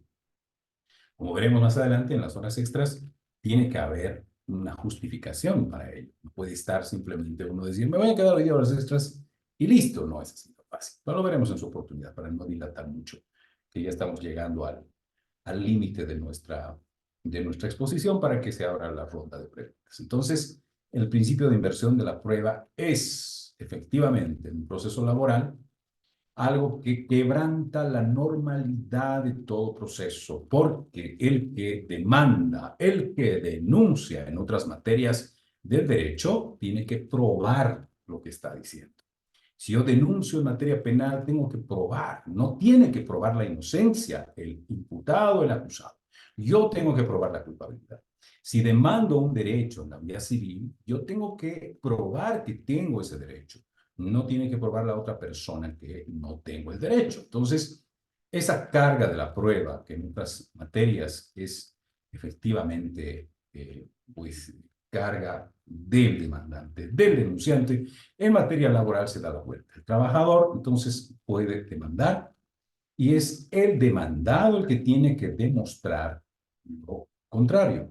Entonces, no tiene que probar lo que está demandando. Por eso dicen, puede ir paradito y pues vas a ganar. No es tan así, como ya les había explicado, pero la ley le permite hacer eso. Entonces, el onus probandi es precisamente lo que les explico, recae la carga de la prueba recae en el empleador. Entonces, no en el empleado. Entonces, si alguien dice, no me han pagado, la juez, por el principio del indubio pro operario y por el principio de inversión de la prueba, le va a creer primero al trabajador. Entonces, debemos destruir esa creencia en el proceso, ese juris tantum tiene que ser destruido por el empleador. En todo caso, el Código Procesal del Trabajo está en la previsión, en el artículo 3, 66 y 150 establece el principio de inversión de la prueba como parte fundamental del proceso de derecho laboral. Tenemos otro proceso que es, otro principio que es el de progresividad y retroactividad. Recordemos que son dos cosas diferentes. La progresividad es aquella que va, como dice su nombre, evolucionando en el tiempo. En el caso de nuestra constitución política, esa progresividad ha tenido un salto bastante amplio a partir del 2009, porque en materias de derechos civiles, políticos, culturales, etcétera, ha sido un cambio radical. Y en materia laboral también lo propio. Entonces, esta situación hace de que la progresividad, todo lo adquirido, todo lo que ha sido un derecho adquirido por el trabajador, no pueda ser regresivo. Quiere decir que si yo he logrado que se reconozca, por ejemplo, un bono extralegal, porque existen bonos legales, bonos extralegales, los legales los que están establecidos en la ley, y los extralegales aquellos que pues se pactan con el empleador, que por costumbre se han adquirido y que han sido refrendados después. Entonces, si yo he ganado un derecho laboral, por más que sea mínimo, no puede ser regresado. Tiene más bien que tender a evolucionar hacia lo positivo para el trabajador en el futuro. El Decreto Supremo 4668 de febrero del 2022 claramente establece que los empleadores no pueden menoscabar, disminuir, alterar o diferir los derechos adquiridos de los trabajadores en contravención a las disposiciones tutelares laborales, es decir, derechos adquiridos, aquello que nosotros hemos logrado por una, ¿qué le digo?, una conquista laboral. Algunas veces de forma incluso de hecho, ¿no? Con huelgas, con paros y hacen firmar alguna norma y bueno, esa quedó. Por mucho que no les guste a muchos empleadores o no nos guste a muchos de los ciudadanos, hay derechos adquiridos que son un tanto, pues, digamos, para mirarlos de reojo, ¿no? Temas, por ejemplo, de derecho de refrigerios y cosas así que son privados, ¿no? Existen también, existían temas de derechos de bonos de refrigerio, de bonos de movilidad, algunos tienen viáticos y cosas así. Esos obviamente son derechos adquiridos que no pueden ser regresados. Y lo otro es el de la retroactividad. Ya se sabe que toda normativa goza de un carácter de irretroactividad, es decir, toda ley, toda norma siempre se dispone para lo venidero, no hacia atrás. Hubo una controversia fuerte con la ley Marcelo Quiroga Santa Cruz respecto a el tema de los delitos contra el Estado, donde a partir de la vigencia de esta ley hacia adelante tendrían que haberse investigado a los corruptos y qué sé yo. Pero esa ley determinó la retroactividad y se podía investigar, se puede investigar hechos incluso ocurridos antes de la vigencia de esa ley. Esa es una, digo yo, una excepción a lo que dice la Constitución, pero bueno, en este caso, y siempre ha sido así, la ley se dispone para lo venidero y no en efecto retroactivo. Pero hay una excepción, dos excepciones diremos mejor, ya lo saben los colegas penalistas. En materia laboral, cuando vaya a favorecer a los trabajadores. Y en materia penal, cuando beneficia al imputado o a la imputada, ¿no? Entonces, esto se ha incluido dentro de la Constitución en materia de corrupción, sí puede ser retroactiva para procesar, sancionar delitos, etc. Entonces, tres formas de retroactividad de la ley. No nos importa mucho el tema de los delitos de corrupción de los servidores públicos, no nos importa mucho el tema penal. Pese a que, bueno, antes fui penalista también, pero a partir del estudio de derecho laboral, pues me apasionó bastante con el derecho laboral. Entonces, toda ley puede ser retroactiva cuando favorezca al trabajador. ¿Mm? Eso, entonces, veremos. Esta es la última antes de abrir la ronda de preguntas. Este principio, que lo vamos a ver después, como les decía, está también instituido en la Constitución Política del Estado, que es la estabilidad laboral. La estabilidad laboral, toda persona tiene derecho a una fuente laboral estable en condiciones equitativas, satisfactorias, prohíbe el despido injustificado, forma de acoso laboral, bueno, porque ya lo habíamos establecido antes. O sea, por más que seas funcionario público de carrera, si eres un funcionario con ítem, si eres de carrera, estás en un principio de estabilidad laboral. A diferencia de los trabajadores que hacen contratos eventuales de plazo fijo. Eso no es ser un trabajador con estabilidad laboral, porque uno, como ya les dije antes, en el tema, por ejemplo, de la gestación, sabe cuándo va a comenzar su trabajo y cuándo va a terminar su trabajo. Sabe cuándo, ante qué eventualidad está cubriendo una fuente laboral, porque eso es lo que significa un trabajador eventual. Eventual viene de evento, quiere decir que ante un evento se me está contratando. ¿Qué evento puede ser? Algún sindicalista ha sido declarado en comisión, entonces no va a trabajar en la empresa, va a seguir gozando de su puesto laboral, su salario, pero no va a trabajar en la empresa. Entonces vamos a contratar a alguien que mientras dure el fuero sindical vaya a suplirle. Esa persona sabe que cuando vuelva el titular se tiene que ir. Ese es un eventual. O ante un permiso de maternidad, ¿no? Si alguien ha salido de permiso de maternidad, se va 3 meses de la empresa, pero no puede dejarse sin atender el teléfono. Entonces se va a contratar a alguien por el evento de la maternidad y después se va. O por plazo fijo cuando hay un contrato, una obra, un servicio, un presupuesto que hay que ejecutar durante un periodo determinado de tiempo. Entonces, durante ese periodo de tiempo, la persona va a ser trabajador o trabajadora y después se va a ir. Por mucho que se embarace, no va a poder quedarse. Por más que diga la ley o la Constitución de que hay una inamovilidad laboral, no hay una inamovilidad laboral. Hay una estabilidad laboral que le permite su contrato. Hasta que termine su contrato, pues se quedará. Termina su contrato, se irá, así nomás es. Lo veremos con detalle más adelante. Entonces, la estabilidad laboral, ¿qué le da? Una fuente laboral estable. ¿A quién? A quien tenga una carrera en instancias de empleos de orden privado, pues a las personas con contrato indefinido. Entonces, no se puede despedirlas injustificadamente de un momento a otro, no se las puede acusar, no se les puede obligar a renunciar. La renuncia siempre es voluntaria, nunca obligatoria. Entonces, muchas veces vienen y dicen, me han obligado a renunciar, me han hecho firmar mi renuncia. A veces al mismo tiempo de contratarlos, les hacen firmar su renuncia con una fecha, sin fecha. Es decir, que están en la cuerda floja. Eso obviamente es una vulneración al principio de estabilidad laboral total. Entonces, hay que proteger la estabilidad laboral de las personas. Si son funcionarios públicos, funcionarios de carrera, con INTEM, y de las personas en el trabajo privado, de la mayoría de las personas, porque sí están bajo la Ley General del Trabajo. Entonces, ese principio está en el artículo 46, parágrafo 1, 49, parágrafo 3 de la Constitución. Bueno, esos son los principales principios del derecho laboral en Bolivia. Me voy a ir con uno, cerrando esta exposición, con uno que es un principio procesal, no es un principio general.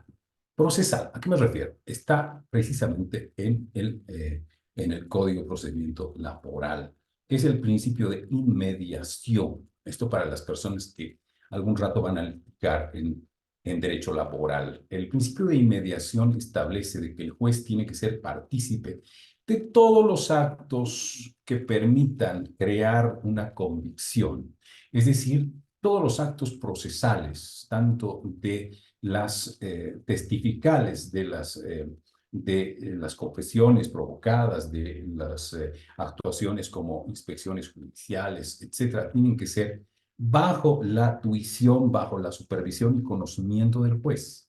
Ese es un principio básico también de un proceso laboral.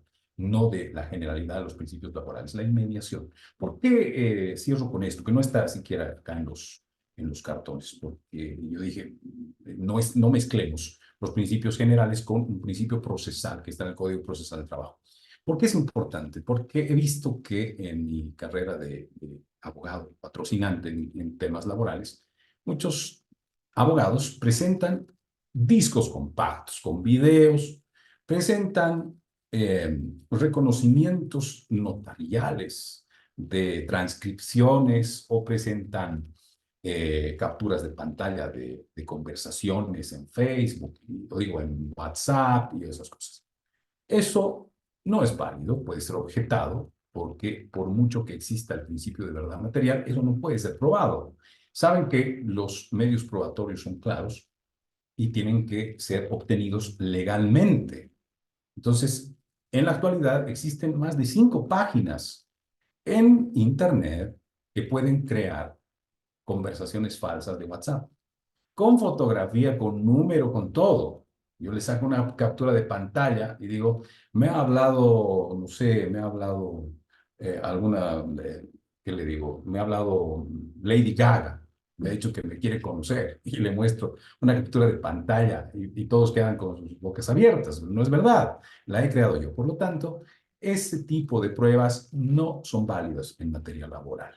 Por eso quería al final decir eso, que no se pueden presentar como pruebas capturas de pantalla, discos, a veces presentan discos, para que se puedan reproducir videos y no sé qué, audios y cosas así. No serán aceptadas por los jueces laborales, porque no están siendo obtenidas legalmente, porque existe un principio de inmediación donde el juez tiene que ser el principal rector y testigo de toda la producción probatoria, ¿no? Por eso quería, simplemente, ese es un principio del procedimiento laboral, para evitar que mucha gente pues cometa ese error de presentar discos, compactos, audios, no sé qué otras cosas más que en realidad no se van a considerar. Bueno, eso es. Entonces, por el momento voy a deshabilitar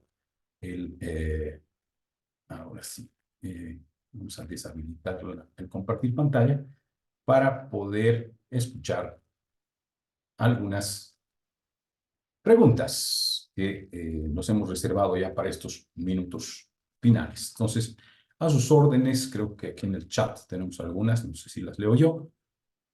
O, a ver, ¿se podría mejorar el audio? ¿A ratos se entrecorta? Creo que no, creo que no.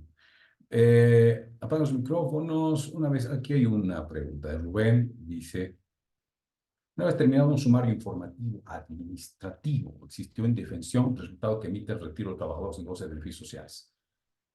Abuso de confianza. El resultado se puede revertir con un amparo o se activa la ley 1468. Ahí está, Rubén nos pregunta eso.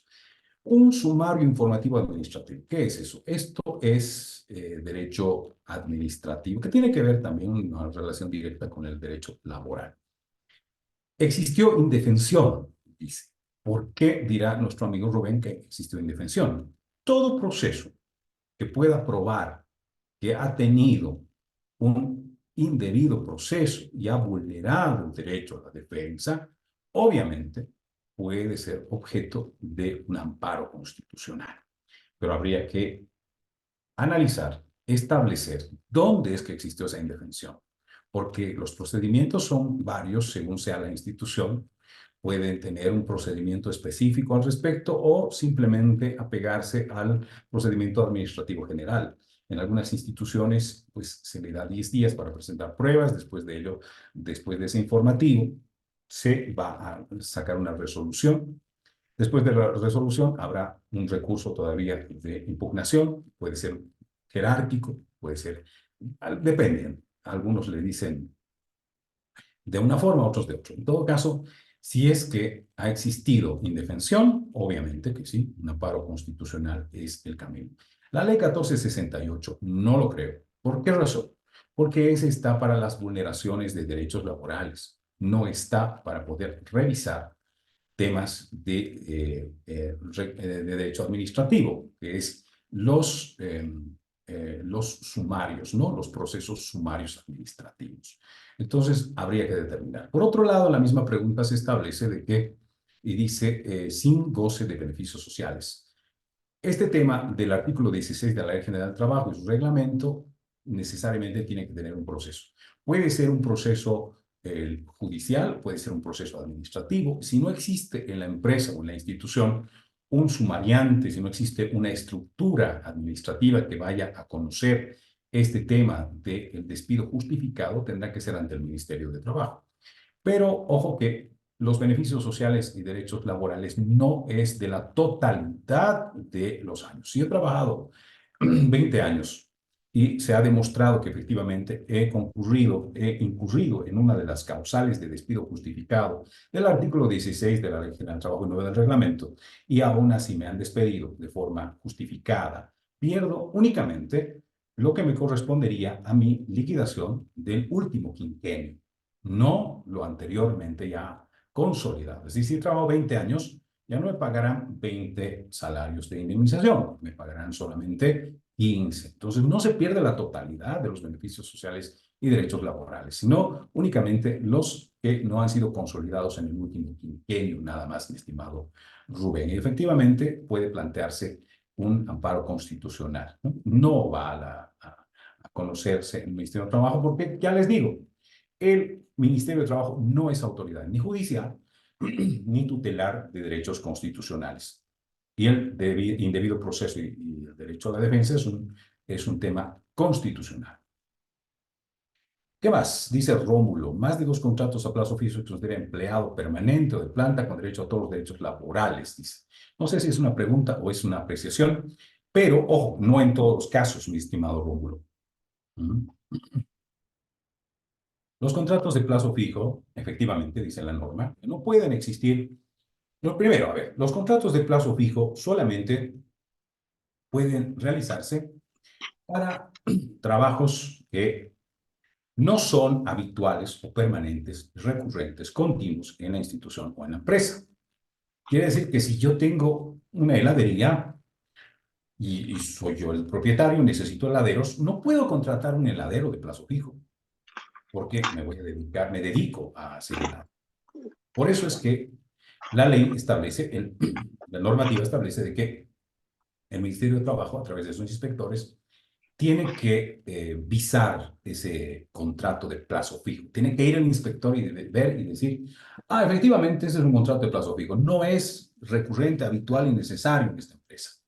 Diferencia que, digamos, yo tengo la misma heladería y tengo bastantes facturas, papeles, no sé, algo que pueda administrativamente ser ordenado, contratar un archivista o un contador que me haga el arqueo de fin de año, cosas así.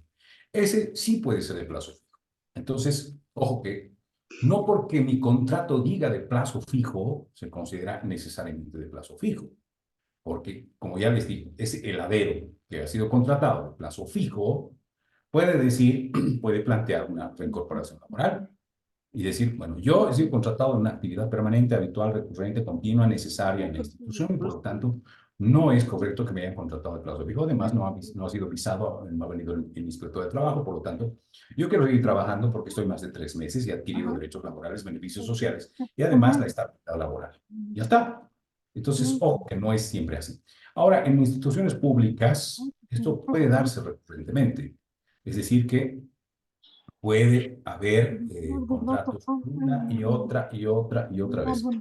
Lastimosamente. ¿Por qué puede pasar esto? Porque están ceñidos o a un presupuesto o a un contrato que, digamos, sea distinto en su naturaleza. Los contratos, por eso, son muy importantes de revisar. ¿Por qué? Porque son fuentes de los derechos y las obligaciones. Pero en lo general, si efectivamente alguien tiene un contrato de plazo fijo por 6 meses, después en la instancia privada, digo, nuevamente le hacen otro contrato de 3 meses. Máximo los contratos de plazo fijo pueden ser. Y en un tercer contrato ya se considera indefinido. Eso sí, especialmente en instituciones privadas. A ver, dice Rosario Pérez, en un proceso de desvinculación de personal operativo con causal de reestructuración en empresa privada, con resolución de reincorporación, el Ministerio de Trabajo resuelve rechazar, señalando que es personal de confianza. Siendo así que en ningún momento del proceso la empresa refiere que se trata de personal de confianza. En este caso aplicaría presentar un amparo. No se puede saltar directamente a un amparo, mi estimada Rosario.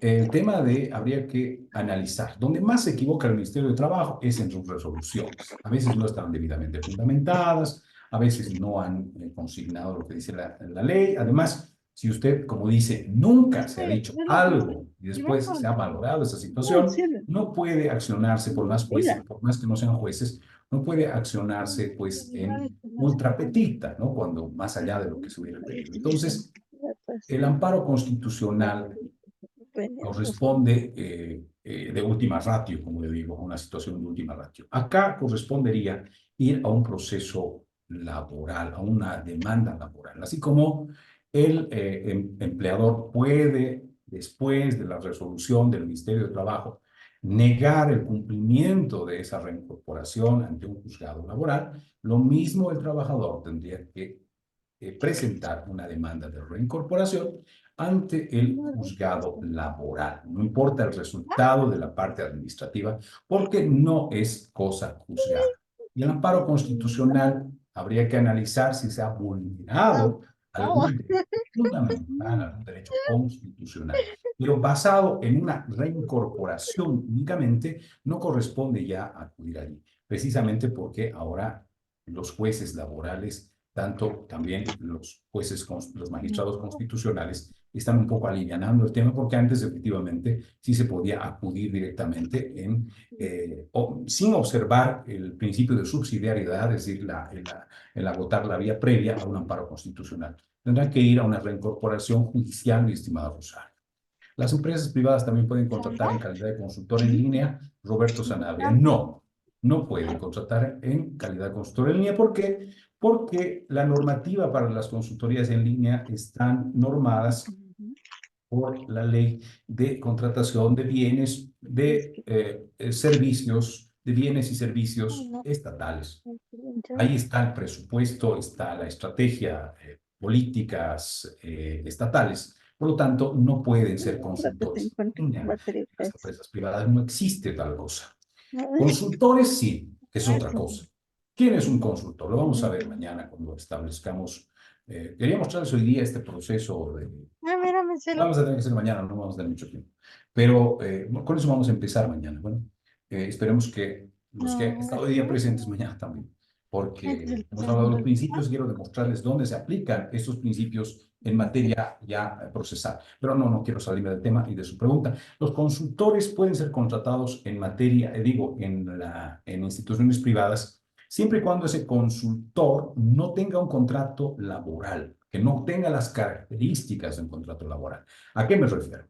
Cuando trabajaba en una ONG hace bastantes años atrás, se contrataban bastantes consultores, pero esos consultores no trabajaban para la institución en una regularidad laboral. ¿Qué quiere decir? Que esos consultores eran contratados para realizar investigaciones.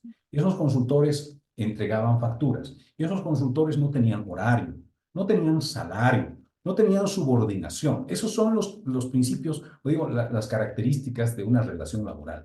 El trabajo por cuenta ajena, el salario, el horario, la subordinación. Un consultor en institución privada puede ser contratado, como les decía, para investigador, por ejemplo, pero no está trabajando con un horario. No le debe una explicación a su contratante, ¿no? ¿Por qué? Porque bueno, me están contratando para investigar, que le digo, una ONG que trabajaba en un tema social, temas sociales. Entonces va a hacer un sondeo y una encuesta en las áreas periurbanas de Sucre y va a entregar un libro como resultado en el lapso de 5 meses.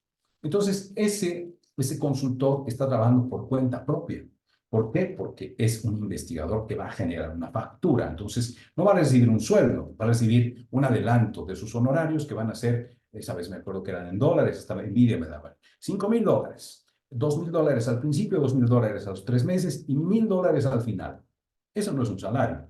No tiene subordinación porque ese consultor privado trabaja en su horario, va a hacer la investigación cuando quiera, fines de semana, no tiene un horario, tampoco una subordinación porque está sujeto a un contrato. Ese consultor, no en línea, sino simplemente un consultor, puede ser contratado en una empresa privada, pero no como trabajador, sino como un contratado externo que vaya a realizar una obra o alguna investigación, como lo digo, en el resultado, pero no en línea. Es decir, que no puede haber un consultor en instituciones privadas porque los consultores en línea en instituciones públicas son empleados camuflados de consultores, porque les pagan un salario, les hacen facturar, pero tienen subordinación, les ordenan, es una ficción inventada por el Estado para vulnerar muchos derechos laborales. Ese es un consultor en línea. A ver, dice, si presento con la demanda como prueba las conversaciones de WhatsApp dentro del término probatorio, pido el respectivo desdoblamiento de las conversaciones celulares. Me imagino que acá está la ITCOP, dice, es el tema de la investigación forense, donde dicha institución certifica la veracidad. Válidas como prueba, dice. El tema de las conversaciones de WhatsApp es más, si ustedes investigan en Internet, han habido investigaciones mundiales que requerían de la validación de la institución propietaria de WhatsApp, que es Meta, para poder verificar números de delincuentes. Y se negó. Las conversaciones de WhatsApp están encriptadas. No puede haber el que pueda hacer eso, se vuelve millonario, pero no puede probarse la veracidad de conversaciones de WhatsApp. Otra cosa es con llamadas normales, mensajes normales. Eso es más fácil, porque viene de un número que está registrado en alguna empresa telefónica a otro número. Mensajes. Los correos electrónicos, lo propio. Eso no se borra, está un remitente, está, si es institucional, con ellos. Pero no puede hacer un desdoblamiento de conversaciones de WhatsApp, la ITCUP, ni la ID, ni el IDIF, ni nada. No se puede. Eso es imposible.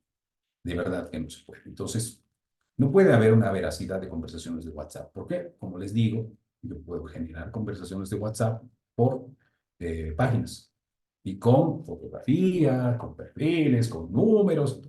Es imposible. No va a funcionar, mi estimado. ¿Qué más? Su micrófono, los micrófonos, señores. A ver. Creo que esta es la última. El Ministerio de Trabajo emitió una resolución administrativa de reincorporación en que dice las mismas condiciones, en el mismo lugar. La pregunta es, ¿impugno esa resolución para que la revisen? ¿Se debe pagar los sueldos devengados inmediatamente o esperar a que se confirmen? Verónica Rojas. En el ámbito de la 1468 se ha planteado entonces una reincorporación laboral. Y efectivamente, la reincorporación laboral establece la culminatoria del Ministerio de Trabajo, establece que tiene que volver esa persona a sus mismas funciones, a su mismo trabajo, a las mismas. Y además, esto es lo interesante, que uno tiene hasta 3 meses para plantear una denuncia de vulneración de derechos laborales. Es el único caso en el derecho laboral que se llama denuncia, porque las denuncias siempre son penales y las demandas laborales son demandas, no son denuncias. Pero en el caso de la 1468 son denuncias de vulneración de derechos. Así como en el derecho civil, en el único lugar donde ustedes van a encontrar el término denuncia dentro del proceso civil es en la denuncia de bienes mostrencos o vacantes. No hay más, porque es delito para los abogados hablar de denuncia en un proceso civil, así como es un delito hablar de demanda en un proceso penal. Y lo leemos todos los días en los periódicos, ¿no? Demandarán penalmente, así es una locura. Entonces, en este caso, nos decía, la denuncia de vulneración de derechos laborales puede hacerse dentro de los 3 meses siguientes. Entonces, muchos trabajadores lo que hacen es esperar al segundo mes y se van de vacaciones 2 meses.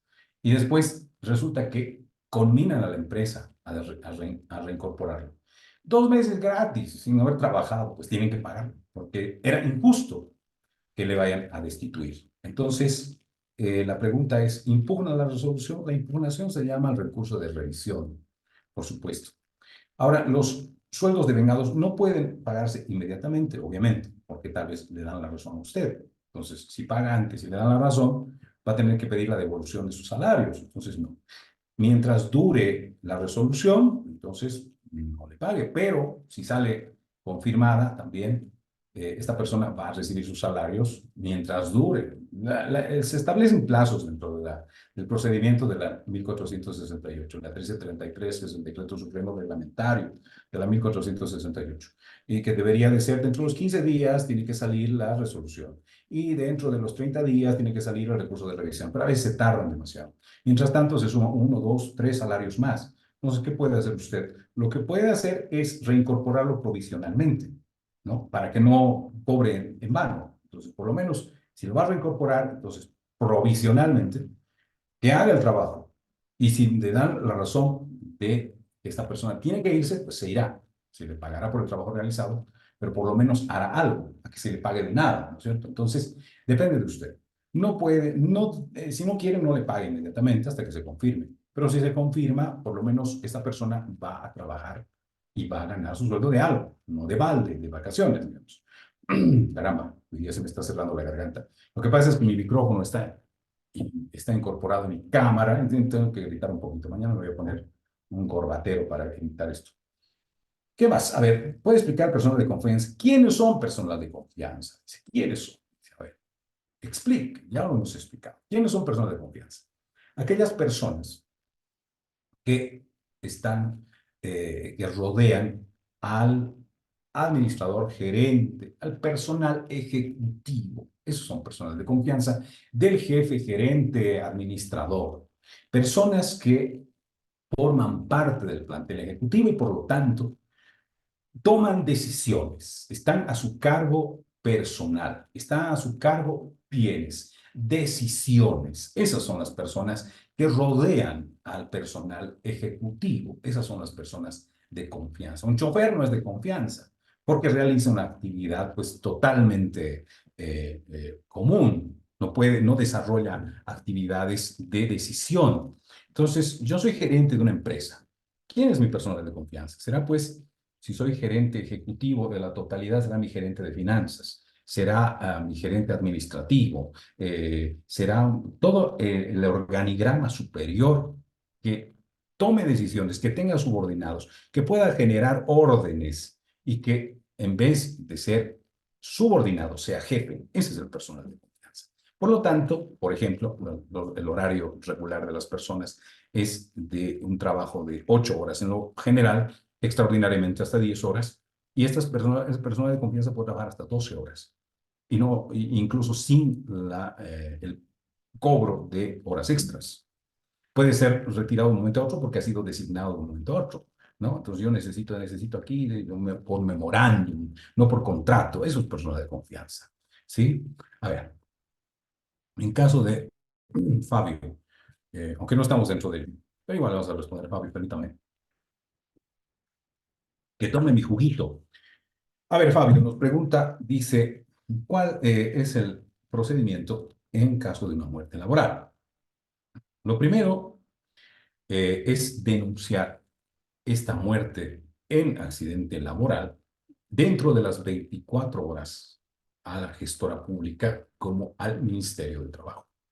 Ese es el procedimiento. ¿Para qué? Para que se investigue si efectivamente fue dentro del ámbito laboral, para que efectivamente se pueda establecer que esta persona gozaba de todos los requisitos de seguridad, higiene ocupacional, y que no fue una negligencia, que fue un accidente, efectivamente. Entonces, para eso hay que reportar dentro de las 24 horas a la gestora pública, antes a la NFPs, para activar el tema de sus rentas para los derechohabientes, y al Ministerio de Trabajo para determinar las circunstancias de ese fallecimiento. Eso, estimado Pablo.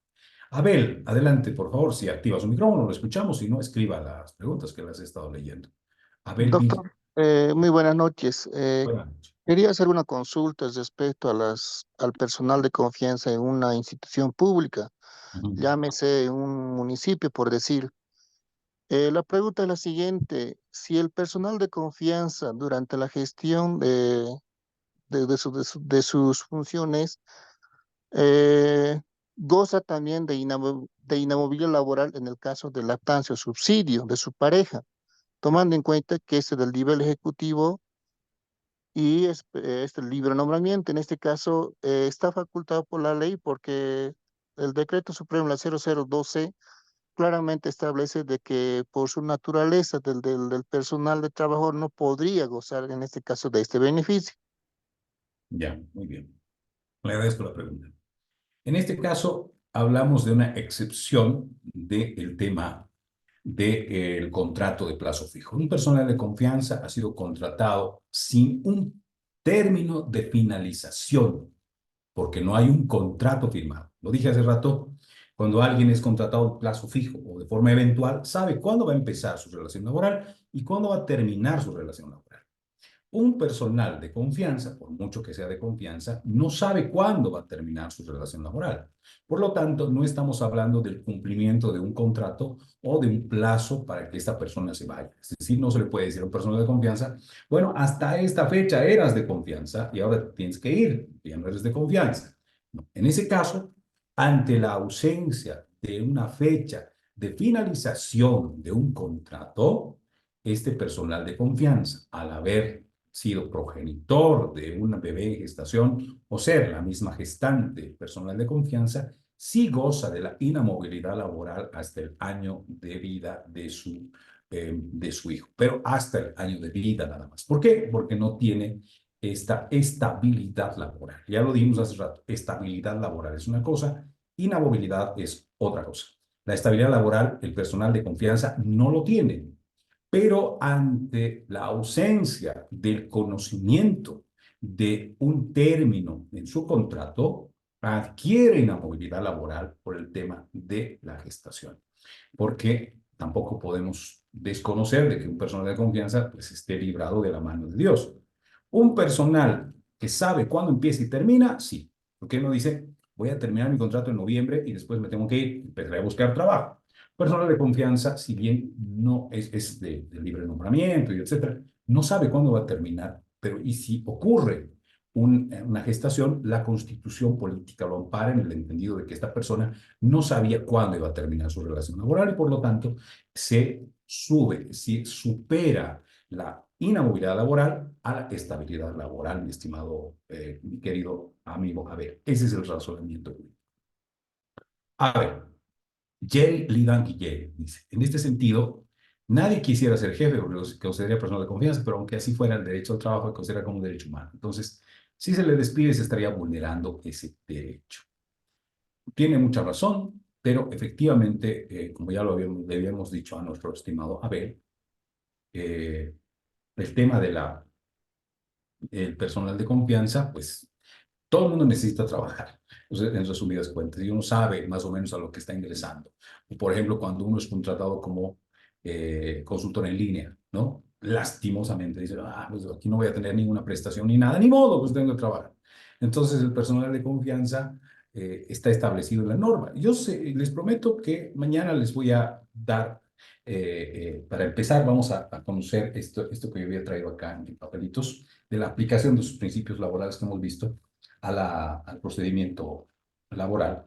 Y voy a buscarles esta jurisprudencia que se las voy a compartir mañana y la vamos a analizar respecto al personal de confianza, porque no es tan así. O sea, nadie quiere ser jefe, digamos, no es así. Existe personal de confianza en todas partes, pero no lo digo yo, no lo dice la ley, lo dice ya incluso la jurisprudencia. El tema del derecho humano a la estabilidad laboral, efectivamente, es un derecho humano, pero entendamos de que no todos son personales de confianza, hay muy pocos. Y efectivamente son quienes, los que tienen digamos, una formación muy superior que les permite a estas personas ubicarse en mejor protección laboral que un trabajador común. Es decir, que alguien que tenga un doctorado, una maestría, alguien que administre bien las cosas, y lo hemos visto en la vida práctica, salta pues de una institución a otra, ¿no? Ha sido gerente de tal fábrica y ahora está como gerente administrativo de otra fábrica. Entonces, estas personas, que son personas de confianza, no se consideran como trabajadores comunes. Por eso está la diferencia también. Entonces, entendamos de que el personal de confianza son gerentes de alto nivel que en algún rato van a estar trabajando. O sea que puede estar 2 meses acá, 2 meses allá, así como los secretarios en los municipios, ¿no? Es decir, a ellos les amparará un tema político, pero a los empresarios les ampara un tema ya profesional de alto nivel.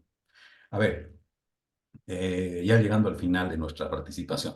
Eleazar Marcelo Morales A ver, y después vamos a leer él levantó la mano, abogado, colega Marcelo Morales. Eleazar, ¿sí? Doctor, ¿cómo está? Buenas noches. Buenas noches.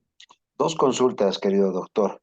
En la disertación que usted nos daba el día de hoy, hablaba sobre funcionarios que dentro de una alcaldía entraban dentro de la Ley General del Trabajo, pero no estaban inmersos todos los funcionarios. ¿Por qué se daría esta figura? Porque sería una discriminación, ya que todos los funcionarios entran, obviamente, con los mismos derechos y obligaciones a prestar sus servicios, claro, con diferentes funciones, ¿no? ¿Por qué habría esta, no sé si es el término, ¿no? Discriminación o obvis al tema de que no todos los funcionarios estarían dentro de la Ley General del Trabajo?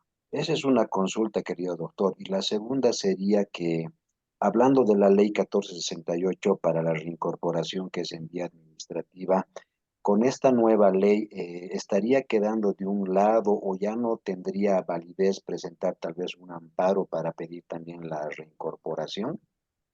Ya, muy bien, gracias. A ver, empezaremos por la última parte respecto a el tema del amparo constitucional. Efectivamente, recordemos de que hubo una compilación de bastantes, un pronunciamiento, ustedes saben que las sentencias constitucionales son reiterativas en muchos casos, y hubo ya una unión de varias sentencias constitucionales ya, que se había resuelto en sacar el 2020-21, pues ahora la vamos a hacer. Pero estableció la sentencia constitucional, digo, la instancia constitucional, cuáles eran los procedimientos para estos temas de vulneración de derechos. Y efectivamente en ellos se había establecido que si bien antes ya no se exigía el tema de subsidiariedad para los amparos constitucionales, se establecía que ahora el procedimiento era diferente y se combinaba precisamente por por los muchos amparos que se presentaban, se combinaba a la legislación para realizar ya acciones definitivas para poner en orden el tema de los procedimientos de reincorporación. A partir de esa recomendación, de esa que se llama doctrina constitucional, ahora sí me acordé, de la doctrina constitucional establecida, se había determinado precisamente la aplicación de la Ley 1468. Entonces, ¿cuál es el procedimiento? No se puede acudir directamente al amparo constitucional, salvo que en cualquier instancia hayan vulneraciones de derechos. Entonces, a ver, para que quede bien claro, la reincorporación laboral por sí misma no va a generar una vulneración de derecho. Si dentro del procedimiento de reincorporación laboral se ha vulnerado algún derecho, puede ser fundamental, constitucional, debido al proceso de derecho a la defensa, puede irse a un amparo constitucional para remediar esa vulneración del derecho. Pero una reincorporación laboral en el sentido más claro, o sea, no puedo decir a un tribunal constitucional que me reincorporen solamente porque no me dieron la razón en esa reincorporación. ¿Se me entiende? Para poder conocer el fondo, porque el Tribunal Constitucional no conoce el fondo de los procesos, solamente conoce la vulneración de derechos, hay que acudir después de haberlo intentado en la instancia administrativa del Ministerio de Trabajo a un proceso laboral ordinario. Será el juez el que sí conozca el trasfondo de esa reincorporación, si le dieron o no le dieron con razón o sin razón, el fondo. El Tribunal Constitucional, ojo, en un proceso de reincorporación donde haya habido vulneración de derechos, puede conocer. Pero cuando se trata de ver si fue despedido o no fue despedido justa e injustamente, el Tribunal Constitucional no lo va a hacer, porque no es su función.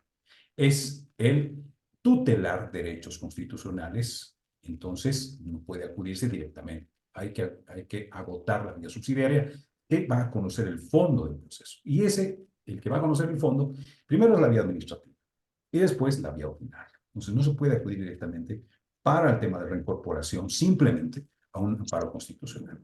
Para vulneración de derechos dentro de un proceso administrativo o judicial, ahí sí se puede acudir al Tribunal Constitucional.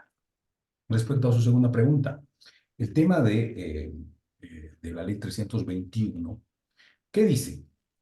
Se lo voy a leer, acá está la ley. Dice, el artículo 1 de la ley 321 establece claramente que serán incorporados a la Ley General del Trabajo, en cumplimiento de ese artículo, todos los trabajadores municipales, exceptuando, hay una excepción en esta ley, servidores públicos, los servidores públicos electos de libre nombramiento y quienes en la estructura de cargos de los gobiernos autónomos municipales ocupen cargos de, aquí está lo que usted decía, no sé si como discriminación o como más bien protección a los trabajadores de base, si vale el término.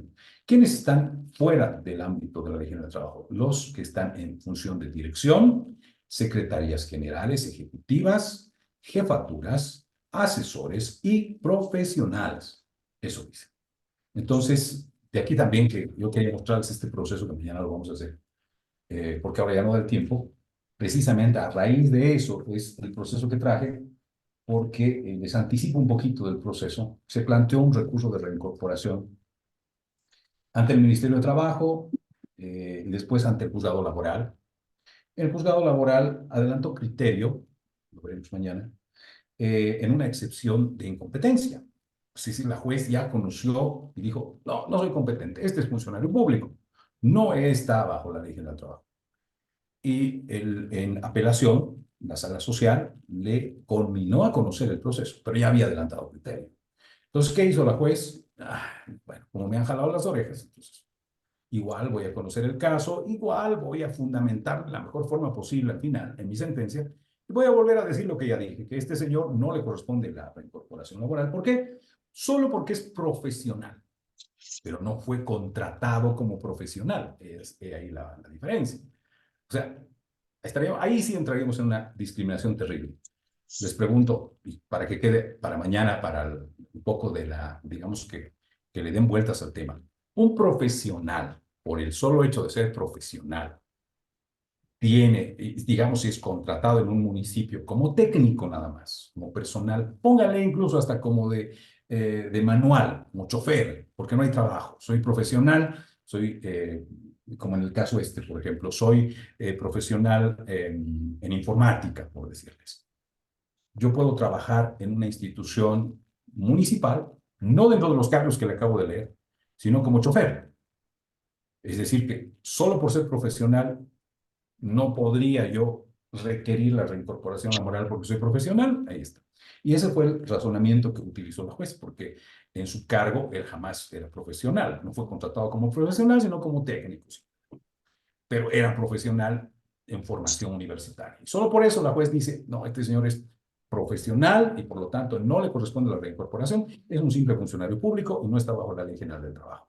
Entonces tiene usted mucha razón, hay mucha discriminación en ese sentido, pero en todo caso se ha tratado de interpretar esa normativa, la Ley 321, como una discriminación positiva, digamos, hacia los trabajadores manuales, administrativos, aquellos que no son profesionales, formados, pero es muy ambiguo el tema profesional, solo por eso. Pero mañana lo vamos a detallar con más razón. Bueno, nuestro tiempo ya ha concluido. Mil gracias por su audiencia. Mañana nos volvemos a encontrar. Y como les había advertido al principio, la temática que yo vi publicada es totalmente diferente a la que me establecieron el año pasado, entonces, a finales del año pasado. Entonces, por eso yo estoy disertando lo que ya estaba pactado antes. No sé qué habrá pasado en la administración del curso, de la empresa, no sé, pero bueno, esperemos que de todas formas les haya servido nuestra disertación del día de hoy y que mañana pues nos volvamos a encontrar en el mismo horario. Les agradezco a todos por su audición y su paciencia. Entonces descansen y reparadoramente. Hasta mañana, pues muy buenas noches.